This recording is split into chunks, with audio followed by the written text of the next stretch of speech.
Amém? Você está convidado então para estar aí conosco. Vamos para a palavra de Deus? Quero te convidar para abrir a tua Bíblia em Apocalipse, capítulo 21.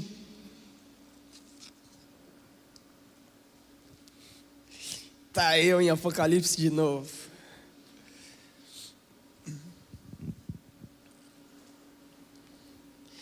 Abre aí, Apocalipse, capítulo 21. É o finalzinho já. No versículo 1. Mas antes de nós lermos a palavra, queria que você prestasse um pouquinho de atenção aqui. Geralmente, o Senhor fala algumas coisas comigo e eu procuro sempre, às vezes eu tenho vontade de falar algumas coisas, mas Deus muda e Deus faz algumas coisas na minha vida e eu prefiro que seja desse jeito, para que em algum momento eu não tente de alguma forma querer maquiar algum conhecimento elevado diante de vocês que são os meus irmãos, ou querer vomitar algum tipo de conhecimento. Então assim, na dependência, eu posso estar tranquilo de que não estou fazendo a minha vontade, mas sim aquilo que o Senhor quer fazer. E com isso é que temos bons frutos, porque, como eu sempre falo, o Senhor com certeza não fala só comigo, mas fala com a igreja, porque o Espírito é o mesmo. Então, provavelmente o que eu for falar, o Espírito Santo já deve estar falando com alguém entre nós, já deve estar, já de repente vai usar isso só para confirmar alguma coisa no coração de alguém, porque o Espírito é o mesmo, e Ele já está falando com a sua igreja. Porque aqueles que o buscam, aqueles que têm comunhão com Ele, têm esse relacionamento de discernir a sua voz, porque a conhece. E a semana passada, o Senhor usou 2 Biancas para ministrar essa palavra no meu coração. E uma delas está aqui e a outra não está, porque ficou em casa. E uma é minha filha, e a outra está aqui. No sábado nós tivemos o último encontro dos casais, e geralmente no último encontro dos casais a gente pergunta para os casais: e aí, como vocês sentiram, o que vocês puderam absorver, vocês podem compartilhar alguma coisa? E todo mundo fala um pouco. Eu achei interessante que a Bianca, esposa do Bruno, ela disse: eu não tenho muito o que falar, porque todo mundo já falou praticamente o que eu ia falar, mas eu posso compartilhar algo que ficou mais marcante, não foi essa palavra que ela usou, estou parafraseando, mas no coração dela. Ela disse: eu entendi mais ainda que o Senhor ama casamentos. E aquilo entrou que nem uma flecha no meu coração. O Senhor ama casamentos. Como é forte isso. Porque lá no início, o Senhor tira da costela de Adão uma esposa, para que ele não esteja só. Depois, Jesus vem, mas diz que vai voltar. O primeiro milagre de Jesus é num casamento. E Jesus diz que volta para um último casamento dele com a sua noiva, com a igreja. E aí, aquilo ficou no meu coração, e eu fiquei pensando nesse casamento, no grande casamento, o quanto a gente estava feliz naqueles que estavam ali cursando e se preparando, outros que recém tinham casado, como a Bianca e o Bruno, uma semana antes, dia 7 eles casaram. Outros que vão casar amanhã, como o meu irmão. Outros que já estão com a data marcada para o casamento. Só que eu fiquei pensando no grande casamento, que não tem data marcada, que não tem dia, não tem hora. E é diferente porque eu estou no meio de um casamento que vai acontecer amanhã do meu irmão. E tudo, o rebuliço entre a família é as mulheres procurando pessoas para se maquiar, para pintar cabelo, para alugar vestido, para pintar unha, para isso, para aquilo. E será que vai dar a hora? E a hora da outra vai bater com a minha, mas a fulana vai maquiar o outro. E esse negócio assim. E eu fiquei pensando, o quanto desse desespero palpita em nossos corações pelo grande casamento, pela volta do Senhor. Será que nós estamos prontos como as noivas, como as madrinhas? Não com maquiagens feitas simplesmente por um tempo, para a hora do casamento, mas uma roupa, uma veste, uma vestidura de santidade para o dia do casamento, para o dia do encontro com o Senhor. E de noite uma outra Bianca fez o Senhor falar comigo, que foi a minha filha. Era 11 horas da noite por aí. A gente estava no banheiro, eu estava escovando os dentes. Eu e a Yúlica estavam lá no banheiro, escovando os dentes da Mariana para dormir. E a Bianca já estava no berço dormindo. E o berço da Bianca é um mini berço que o Gessler emprestou para nós. Ele não é esses berços comuns, como ele é. Ele é tipo uma caixinha, ele é menor, porém ele é mais alto. Ele tem 97 centímetros, se eu não me engano, foi a altura que eu medi a grade. E nós estávamos lá no banheiro, escovando os dentes. De repente a gente ouviu assim, e pum! E a gente saiu correndo do banheiro. Quando a gente abre a porta do quarto, tá a Bianca no chão, assim. E eu pensei, meu Deus. A gente juntei ela. E quando eu juntei, a cabeça dela já começou a inchar e ficar vermelho assim. E aí a Yúlica começou a chorar, ficou nervosa. E aí a Mariana é pequena, viu e começou a perguntar se a irmã dela ia morrer. E aí a gente entrou no carro desesperado e viemos para o hospital. E quando a gente estava vindo para o hospital, a Bianca não chorava, não respondia. E aí me veio direitinho, Marlene, aquele dia que tu me ligou. E eu tinha falado na sexta sobre isso. Nos momentos mais difíceis, você consegue adorar o Senhor? Você consegue cantar para o Senhor? E eu estava ali no carro e aquilo me batendo, e eu sei que era o Espírito Santo. E eu calava a voz dele chamando, Bianca, fala com o pai, Bianca, fala com o pai, Bianca, chora, chora Bianca, chora Bianca. E ela não chorava, não respondia. E daqui a pouco ela chorou de novo e não respondeu mais. E a gente foi para o hospital, e daí quando a gente chegou no hospital, a enfermeira já veio e disse, calma mãe, calma, a gente sabe ver quando eles não estão bem. Ela está bem, calma. E aí a Yúlica foi para dentro com ela e eu fiquei com a Mariana. E daí quando eu me sentei na espera, o Senhor me lembrou daquilo que eu te falei, John. Vocês lembram da história de Jó? Todo mundo um dia já ouviu alguma coisa sobre a história de Jó. Mas o que todo mundo fala da história de Jó é que depois que Jó perdeu tudo, ele recebeu tudo em dobro. Só que tem um porém. Jó tinha 7 filhos. E quantos filhos ele recebe de volta? 7, não 14.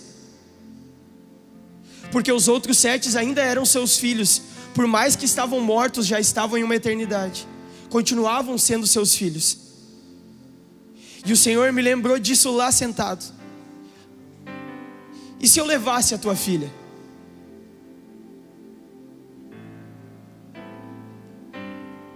O quanto a eternidade é tão parte da tua vida, de tu entender que ela não deixaria de ser tua filha.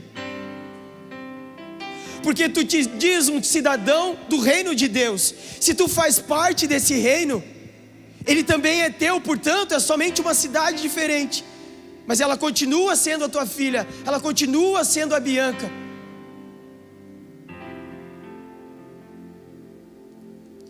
E isso ficou me martelando a semana inteira. Tudo isso. O quanto nós estamos preparados para esse abrir e fechar de olhos da eternidade. E agora vamos ler o texto. Apocalipse 21 diz assim: E vi novo céu e nova terra, pois o primeiro céu e a primeira terra passaram, e o mar já não existe. Vi também a cidade santa, a nova Jerusalém, que descia do céu, da parte de Deus, preparada como uma noiva enfeitada para o seu noivo. Então ouvi uma voz forte que vinha do trono e dizia: eis o tabernáculo de Deus com os homens, Deus habitará com eles, eles serão povos de Deus, e Deus mesmo estará com eles. E ele lhes enxugará dos olhos toda lágrima, e a morte já não existirá, já não haverá luto, nem pranto, nem dor, porque as primeiras coisas se passaram. E aquele que estava sentado no trono disse: eis que faço nova todas as coisas. E acrescentou: escreva, porque estas palavras são fiéis e verdadeiras. Disse-me ainda: tudo está feito, porque eu sou o alfa e o ômega, o princípio e o fim. Eu a quem tem sede darei de graça da fonte da água da vida, e o vencedor herdará estas coisas, e eu serei o seu Deus, dele, e ele será o meu filho. Aleluia, aleluia, glória a Deus por essa palavra, aleluia. Sabe o quanto a eternidade mexe no seu coração? O quanto uma palavra como essa mexe contigo? Ou será que o que mexe conosco é dizer: ei, o Senhor quer te fazer como Jó, tudo aquilo que roubado foi será dado novamente e em dobro, porque o Senhor é recompensador dos seus filhos, porque o Senhor é aquele que não tarda em suas promessas. Glória a Deus, é verdade, esse é o Senhor.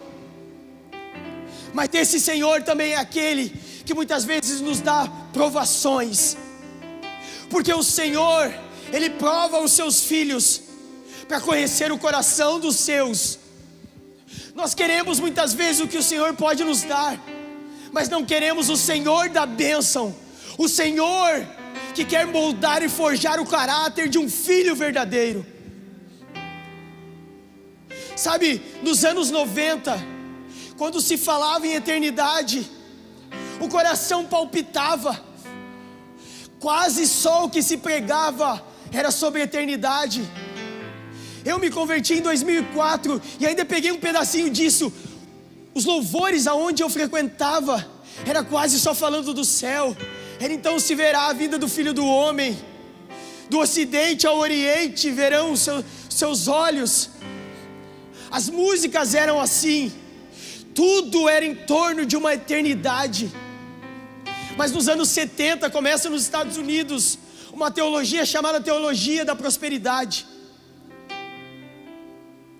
E a partir de um homem no Brasil, ela se difunde muito, trazendo essa barganha para com Deus, de trocas com Ele. E isso ganha o coração das pessoas. E como qualquer coisa que evolui, essas teologias satânicas também evoluíram. E logo depois vem a teologia da hipergraça, a teologia coach. E o que elas fazem conosco? Elas dizem: fiquem aqui. O Senhor quer dar um império gigantesco para você aqui. O Senhor quer te fazer vencedor, porque você não é cauda, você é cabeça. Porque você não nasceu para ser empregado, mas empresário. Porque você precisa comer do bom e do melhor dessa terra.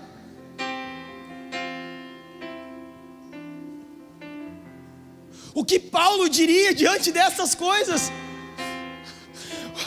Ele morre dentro de uma prisão, mamertina. Sabe o que é isso?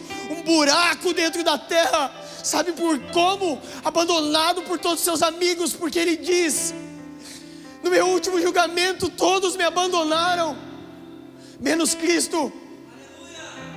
Menos Cristo. Ele morre com alguns livros e uma capa velha. Isso então não é evangelho. Mas um homem que dizia: eu estou certo de que nada pode me separar do amor de Deus. Nem a morte, nem a vida, nem anjos, nem principado, nem as coisas do presente ou do porvir. Nada pode me separar desse amor. porque eu fito os meus olhos para o alto, para o prêmio do autor e consumador da minha fé, Jesus Cristo, o meu Senhor. Aleluia. Esses eram os olhos da fé.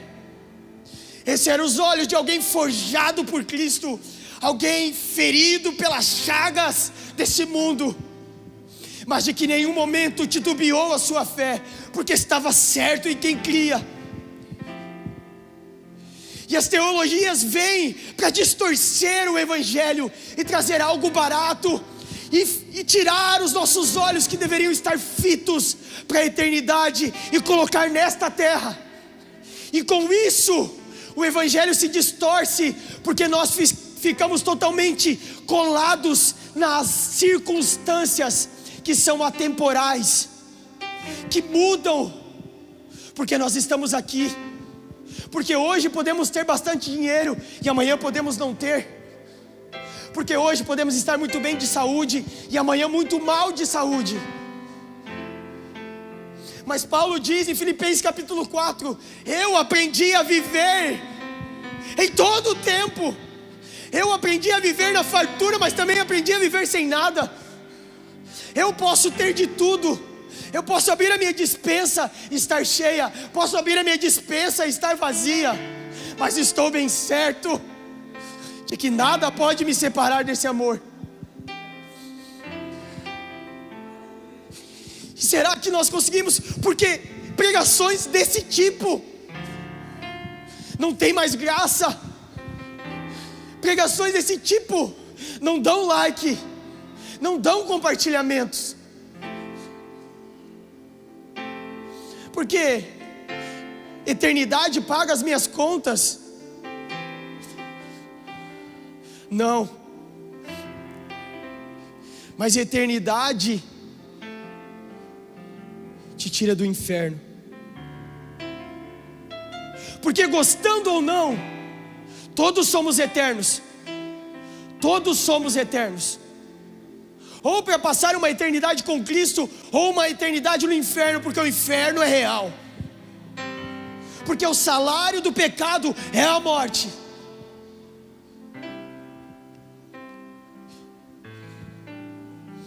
E sabe, a teologia vem, essa teologia barata, e distorce a visão dos filhos de Deus.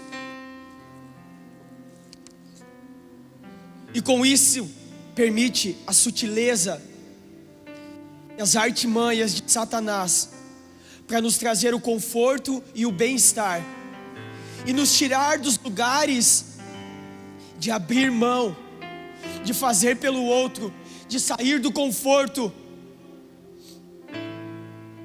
A Bíblia não diz se você tem 20 capas, dê uma ao próximo. A Bíblia diz se você tem 2, dá uma ao próximo. Eu vi uma reportagem que a riqueza do Elon Musk, 2% dele, da riqueza dele, acabaria com a fome no mundo. Ah, mas esse Elon Musk, sabe o que ele fez? Ele procurou a ONU e disse que doaria de bom coração os 2% da riqueza dele, para que a fome do mundo fosse cessada. A ONU nunca mais veio atrás dele. Porque nós vivemos num mundo onde jaz o maligno.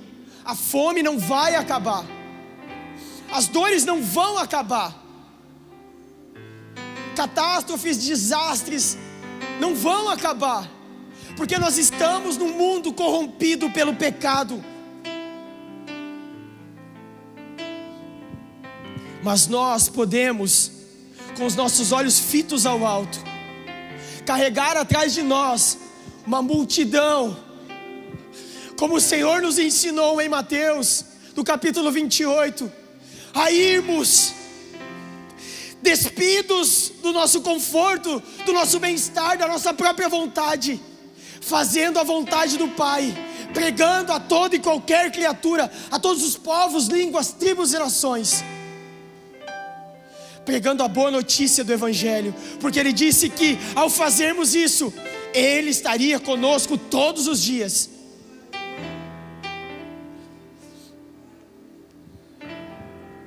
A Bíblia diz que nos últimos dias o amor de muitos esfriaria. Sim, verdade.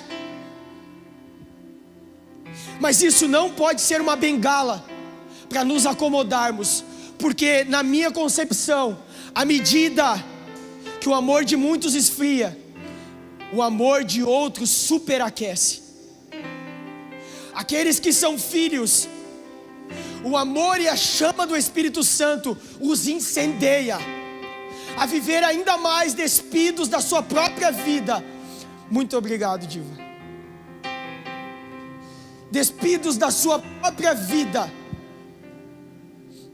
para viver ainda mais a profundidade desse evangelho. Amém? Amém mesmo? Porque a grande pergunta de todos continua sendo a mesma. E eu achei interessante porque a irmã Marlene me mandou uma pregação. E eu confesso que fazia tempo que eu não via alguém tão inteligente falando de um assunto que às vezes a gente não dá tanta ênfase como o livro de Eclesiastes. E ele falou algo que me chama muita atenção. E eu escrevi isso e eu queria compartilhar, porque Deus falou isso comigo. Ele fala lá em Eclesiastes, se você quiser abrir comigo, no capítulo 1, no versículo 3, diz assim, ó, Eclesiastes capítulo 1, versículo 3: que proveito alguém tem de todo o seu trabalho com que se afadiga debaixo do sol? Ou outras versões: qual proveito o homem tira de todo o seu trabalho debaixo do sol? Ele estava refletindo. E todo esse primeiro capítulo, segundo e terceiro de Eclesiastes, vai ser essa meditação. Porque 3.000 anos antes de Paulo,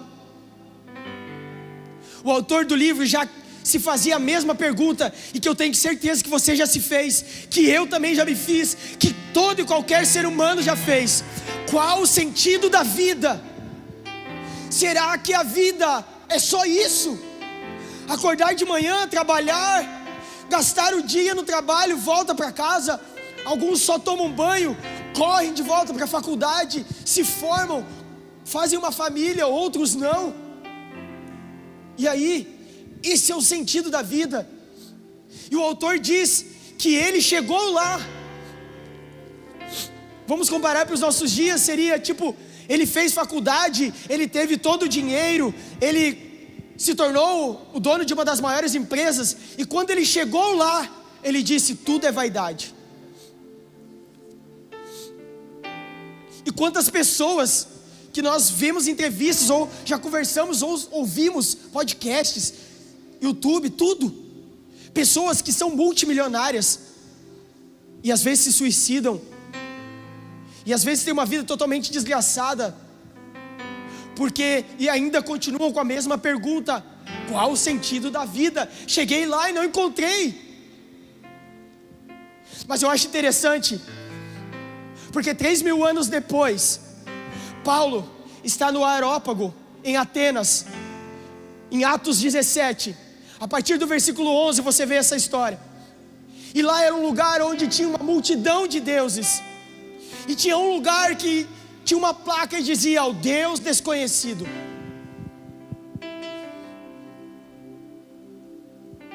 E Paulo começa a pregar o evangelho com intrepidez entre eles. E o Areópago era tipo um lugar alto de pedra, não era um anfiteatro, nada disso, mas onde os filósofos da época em Atenas discutiam as suas filosofias, e onde as pessoas ficavam ali para ouvi-lo. E eles carregam Paulo até lá. E eu acho que é muito legal a gente ler esse texto, ao invés de eu parafrasear. Abre a tua Bíblia aí, Atos 17. Atos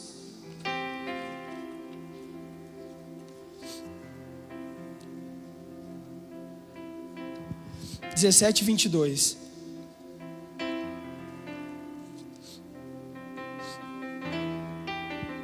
Então a multidão se levantou unida contra eles, e os magistrados, rasgando-lhes as vestes, mandaram açoitá-los com varas. E depois de lhes darem muitos açoites, os lançaram numa prisão, ordenando ao cárcere. Não é esse texto aqui. Anotei errado.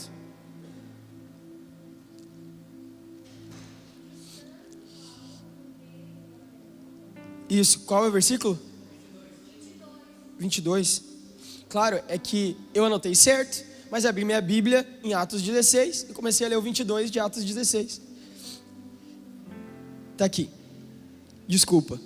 Então Paulo, levantando-se no meio do aerópago, disse: Senhores atenienses, percebo que em tudo vocês são bastante religiosos, porque andam pela cidade observando os objetos de culto que vocês têm.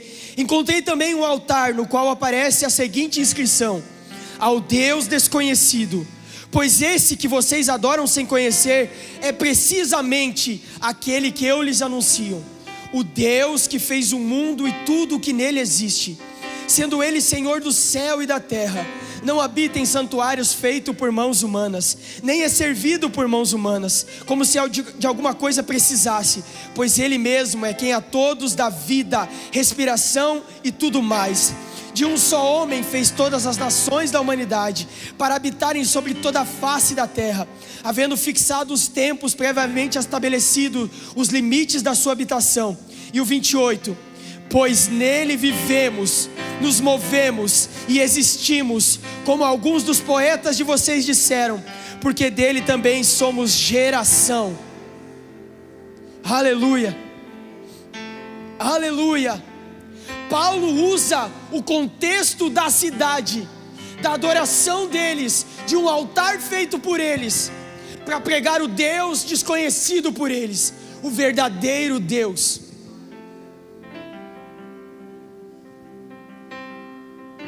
Será que no meio de todas essas vozes, no meio de toda essa turbulência, no meio de todo esse engano, no meio de todas essas teologias, nós conseguimos nos levantar como uma voz, como a de Paulo, usada pelo Espírito Santo, uma voz neste século, para pregar o Deus esquecido?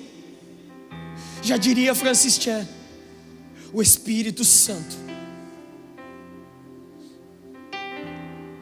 Será que temos voz e relacionamento com Ele, ao ponto de negarmos a nós mesmos, para levantar mais uma vez aquilo que se deixou apagar, e voltar a pregar sobre a eternidade, voltar a falar sobre o reino do qual nós pertencemos, que não é daqui, que é sim loucura para os homens, que é sim negação, que é sim ser chacota.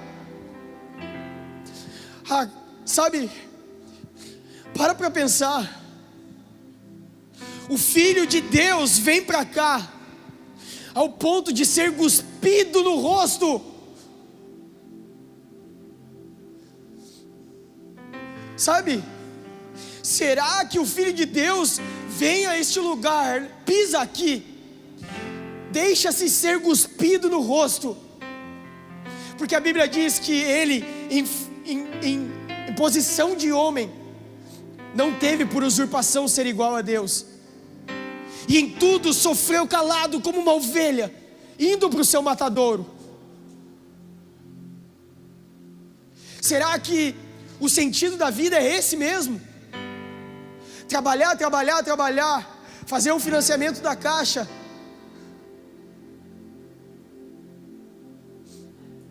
terminar a faculdade, comprar um carro, ter uma família e fazer filhos? Cheguei lá, e eu te garanto que daí, quando você chegar lá, a pergunta do nada vai bater: será que esse é o sentido da vida?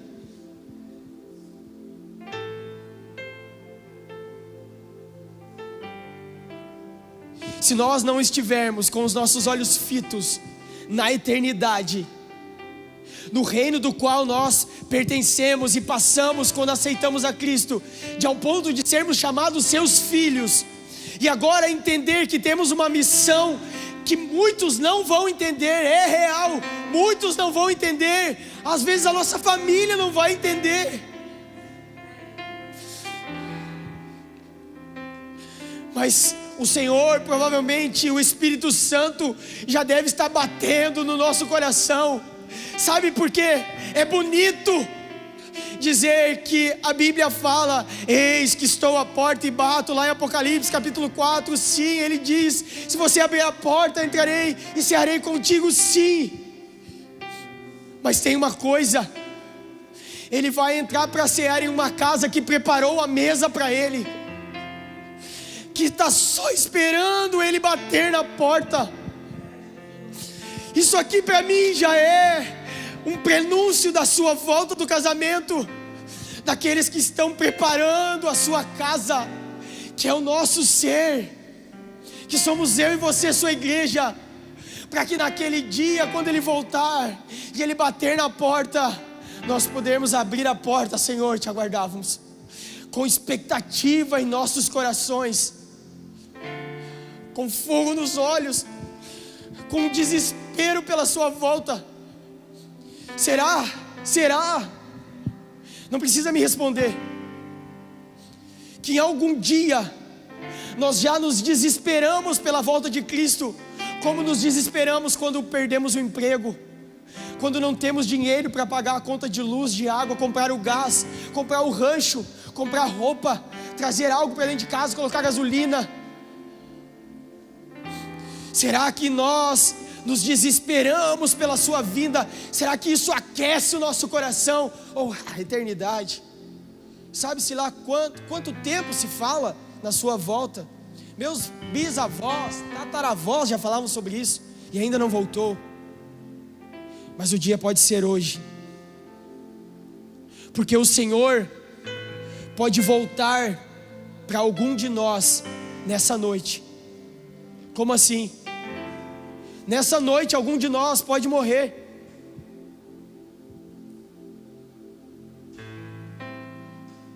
E na morte Jesus voltou, porque chegou a nossa hora. E aí a pergunta que me inquieta, porque acredito que o Senhor possa fazer isso para alguns de nós: e o que tens preparado? Para quem será? Essa pergunta é muito forte. Quando o Senhor encontra aquele jovem, ele estava buscando servir a Deus, mas ele não podia entregar o altar da sua vida, ele não podia abrir mão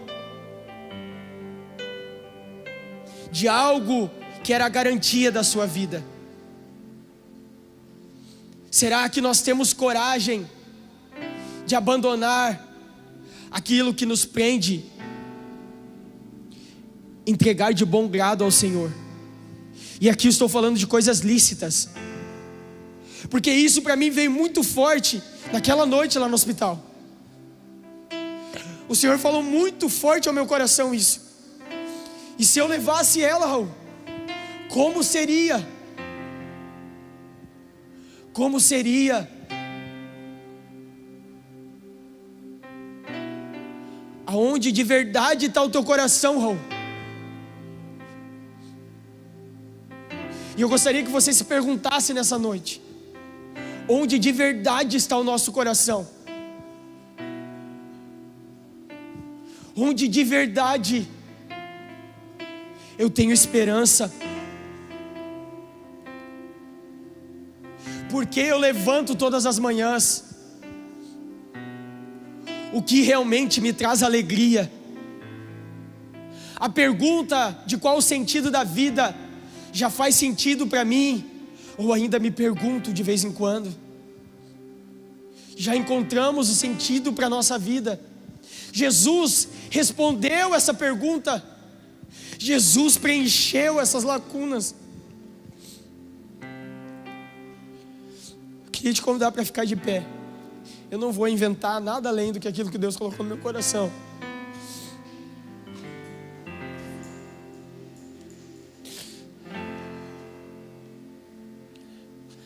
Porque aqui tem algo muito forte, sabe, que a gente precisa pensar. Há 2 anos mais ou menos atrás, quando o Senhor falou comigo sobre esse movimento peregrino, Eu pensei muito em usar essa palavra, porque tem uma linha muito tênue nessa palavra. Quando Pedro fala, lá em 1 Pedro no capítulo 2, que ele fala que nós precisamos andar como peregrinos, aqui tem duas coisas que podem acontecer com quem toma essa posição de peregrino. De nós entendermos que realmente não somos dessa terra, somos do céu, e com isso nos desprendermos a tal ponto de achar que não temos mais responsabilidade nenhuma nessa terra. E tem o outro ponto também, de nós simplesmente sentarmos e ficar, como diria o Raul Seixas, com a boca aberta, escancarada, cheia de dentes, esperando a morte chegar.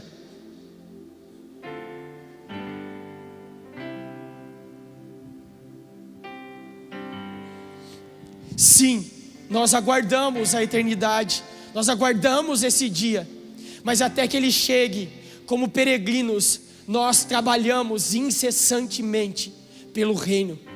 Somos sim forasteiros em terra estranha, claro que sim, porque muitas vezes não vamos ser entendidos, mas isso não nos faz parar de trabalhar por Ele e para Ele, em todo o tempo, sem cessar, ao ponto de que isso possa custar a nossa própria vida.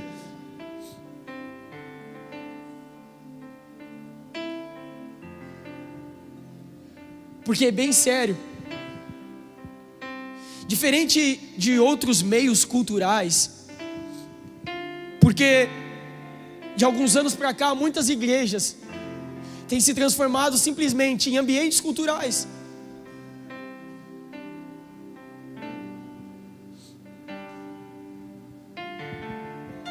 Geralmente ambientes culturais, eles não têm uma causa, eles têm um slogan. Nós temos uma causa.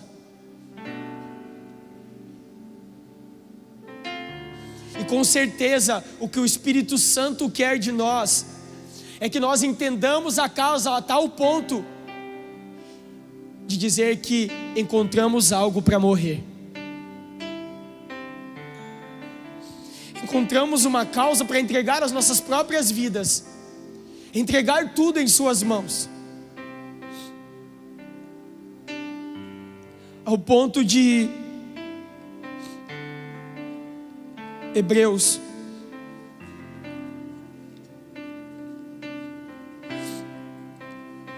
Hebreus 11,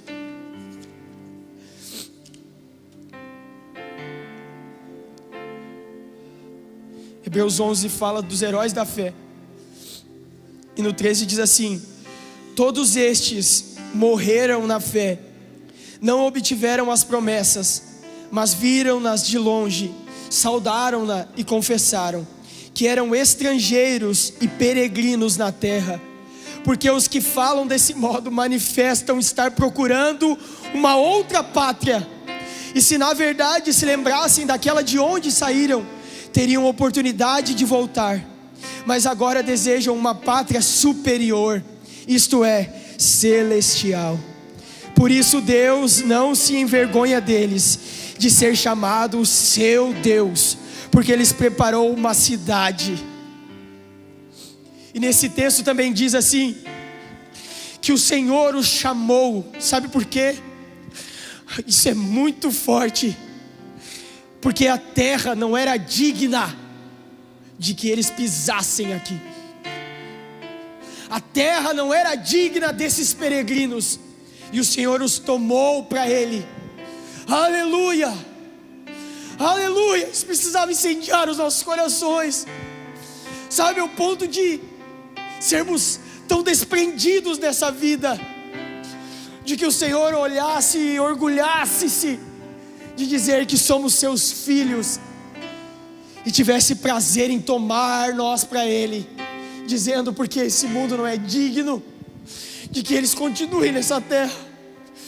Aleluia.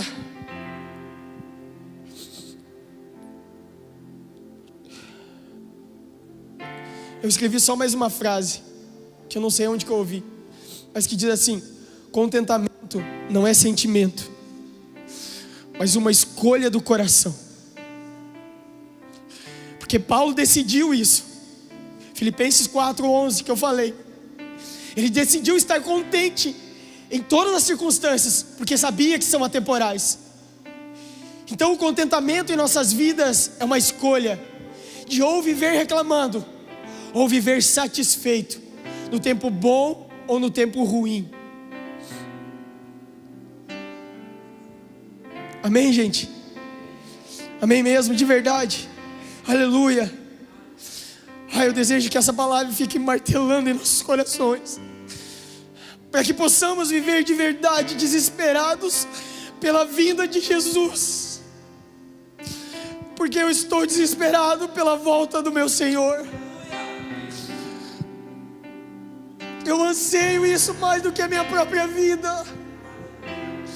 Eu desejo que esse seja um anseio do teu coração, porque o Senhor decidiu entregar tudo.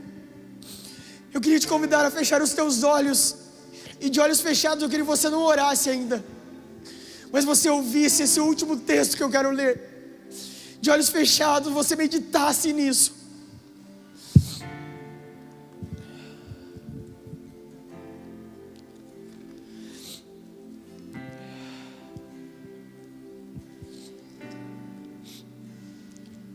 Quem creu em nossa pregação? E a quem foi revelado o braço do Senhor? Porque Ele foi subindo como um renovo diante dele, e como raiz de uma terra seca. Ele não tinha boa aparência nem formosura. Olhamos para Ele, mas não havia nenhuma beleza que nos agradasse. Ele era desprezado e o mais rejeitado entre os homens, homem de dores e que sabe o que é padecer. E como um de quem os homens escondem o rosto, Ele era desprezado e dele não fizemos caso algum. Certamente Ele tomou sobre si as nossas enfermidades, e as nossas dores levou sobre si. E nós o considerávamos como aflito, ferido de Deus e oprimido. Mas Ele foi transpassado por causa das nossas transgressões e esmagado pelas nossas iniquidades. E o castigo que nos traz a paz estava sobre Ele, e pelas suas feridas nós fomos sarados. E todos nós andávamos desgarrados como ovelhas, cada um se desviava pelo seu próprio caminho, mas o Senhor fez cair sobre Ele a iniquidade de todos. Ele foi oprimido e humilhado, mas não abriu a boca. Como um cordeiro foi levado ao matadouro, e como ovelha muda diante dos seus tosqueadores, Ele não abriu a boca. Pela opressão e pelo juízo Ele foi levado, e de sua linhagem quem se preocupou com ela? Porque Ele foi cortado da terra dos viventes, foi ferido por causa da transgressão do meu povo. Designaram-lhe a sepultura com os ímpios, mas com o rico esteve na sua morte, embora não tivesse feito injustiça e nenhum engano fosse encontrado em sua boca. Todavia ao Senhor agradou esmagá-lo, fazer sofrer. Quando Ele der a sua alma como oferta pelo pecado, verá a sua prosperidade e prolongará os seus dias, e a vontade do Senhor prosperará nas suas mãos. Ele verá o fruto do seu penoso trabalho e se alegrará. O meu servo, o justo, com o seu conhecimento justificará muitos, porque as suas iniquidades deles levará sobre si. Por isso eu lhes darei a sua parte, com os grandes e com os poderosos o repartirá os despojos, pois derramou a sua alma na morte e foi contado com os transgressores. Contudo, levou sobre si o pecado de muitos e pelos transgressores intercedeu. Aleluia, aleluia, Senhor. Nós te exaltamos nessa noite. Nós te exaltamos, Jesus. Nós te exaltamos.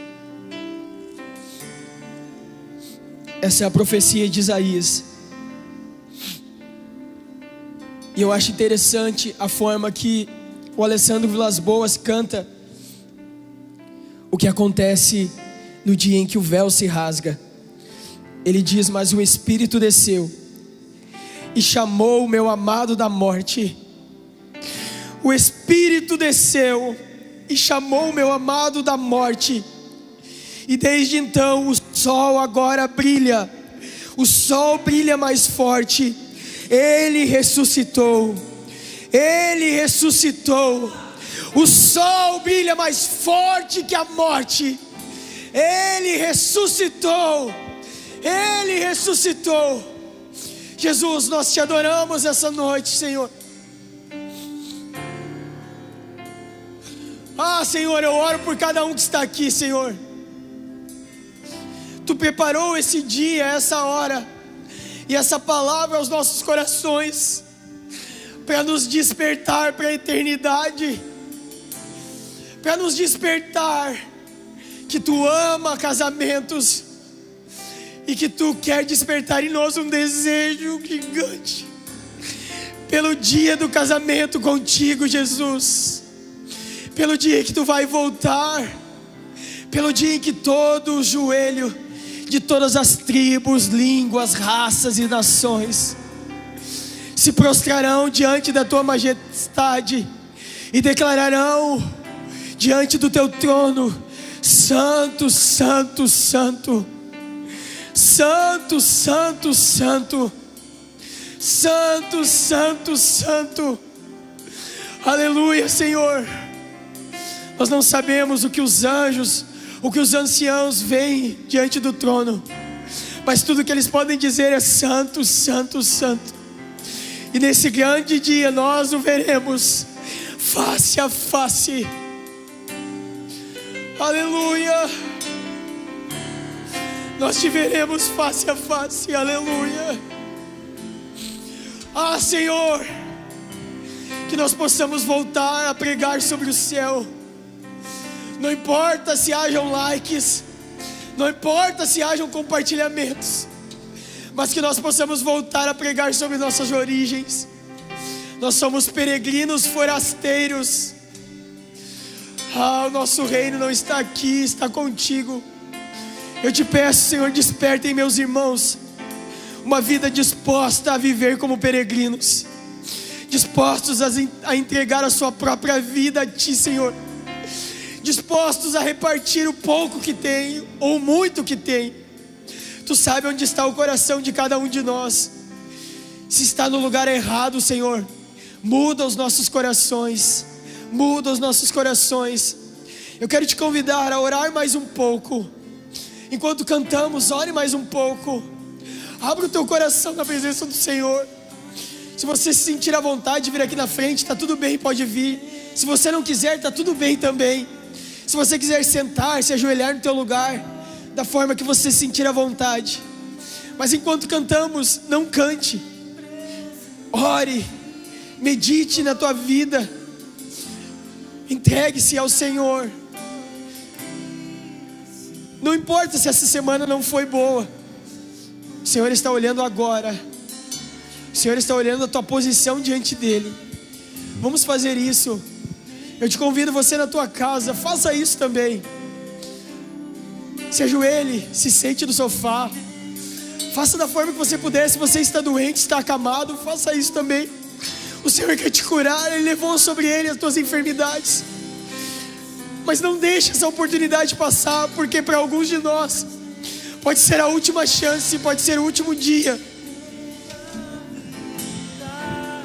Nem os anjos ou poder do mal, nem o presente ou futuro, nada em toda a criação será, pois nem a morte, nem a vida, nem os anjos ou poder do mal, nem o presente ou futuro, nada em toda a criação será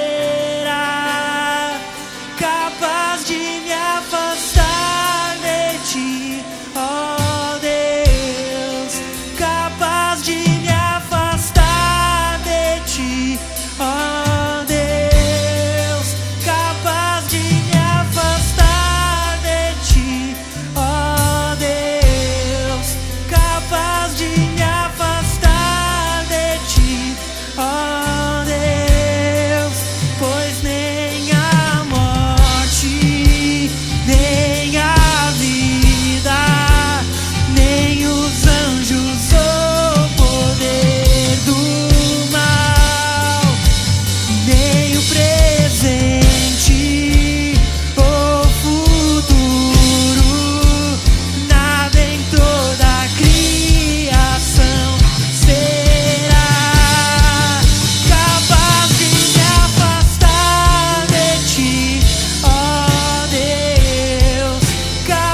céus,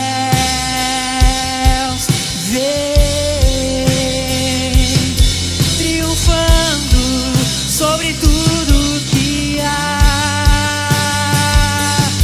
Abram-se os céus, vem, nada nos separará. Abram-se os céus, vem triunfando sobre tudo que há. Abram-se os céus, vem, nada nos separará.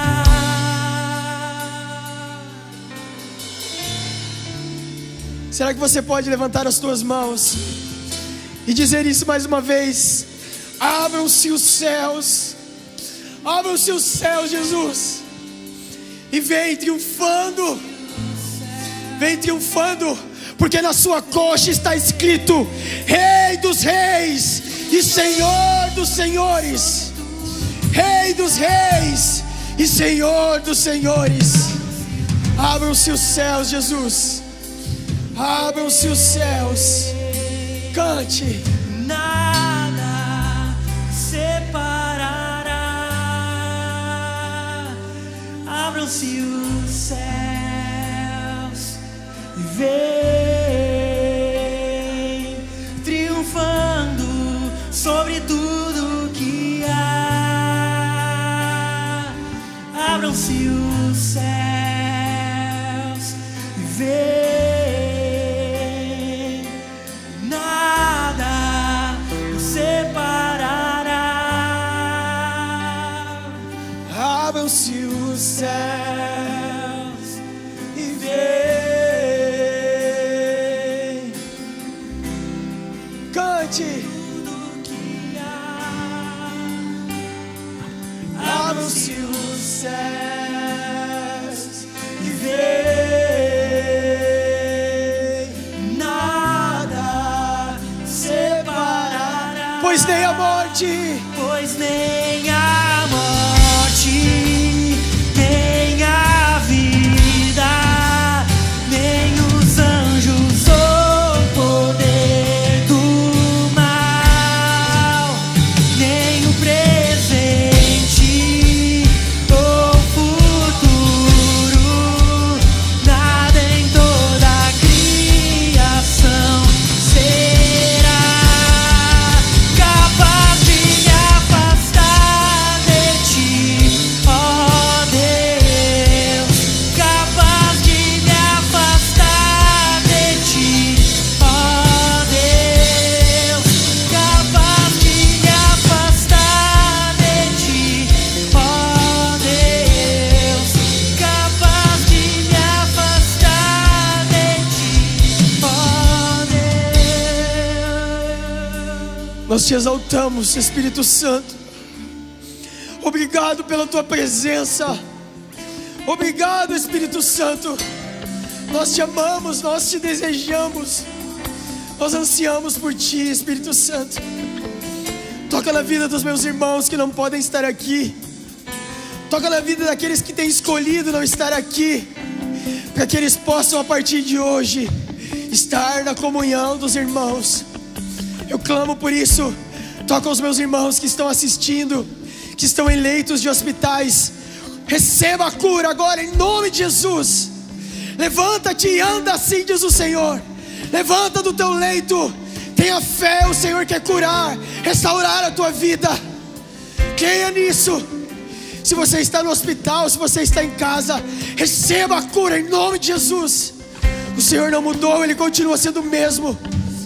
Nós oramos, Senhor, pela tua igreja.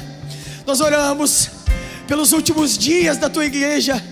Nós oramos para que tu alicerce a nossa fé, para que tu firme os fundamentos, os princípios da tua palavra, que nem venhamos nos vender, que não venhamos retroceder, que venhamos firmar os nossos pés na tua palavra, que é viva e eficaz, mais penetrante do que qualquer espada de 2 gumes, que discerne juntas e medulas, que vai ao mais íntimo do nosso coração.